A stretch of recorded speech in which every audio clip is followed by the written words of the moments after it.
তোমাৰ স্কুটিখন পাই কেনেকুৱা অনুভৱ হৈছে? স্কুটিখন পাই ভাল লাগিছে।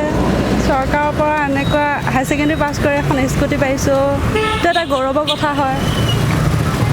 ভাল লাগিছে, বহুত ভাল লাগিছে স্কুটিখন পোৱাৰ কাৰণে। এতিয়া তুমি চৰকাৰক কি ক'ব বিচাৰিবা তোমাৰ স্কুটিখনৰ বিষয়ে? চৰকাৰক মই বহুত ধন্যবাদে দিব বিচাৰিম মোৰ ফালৰ পৰা।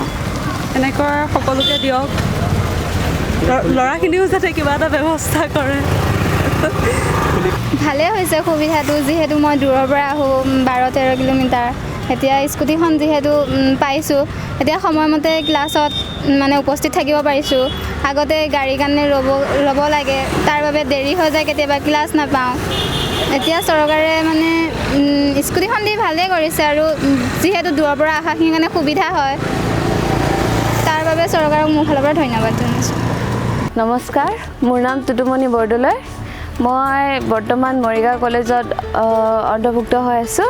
মই মৰিগাঁও হাই ছেকেণ্ডেৰী কলেজৰ পৰা পাছ কৰিছিলোঁ, আৰু এই 2020 বৰ্ষতে কিছুমান মানিবলগীয়া ধুনীয়া ধুনীয়া আঁচনি এই চৰকাৰখনে গ্ৰহণ কৰিছে। তাৰে ভিতৰত প্ৰজ্ঞান ভাৰতী আঁচনিৰ দ্বাৰা আমাক এই স্কুটিখন প্ৰদান কৰিছে।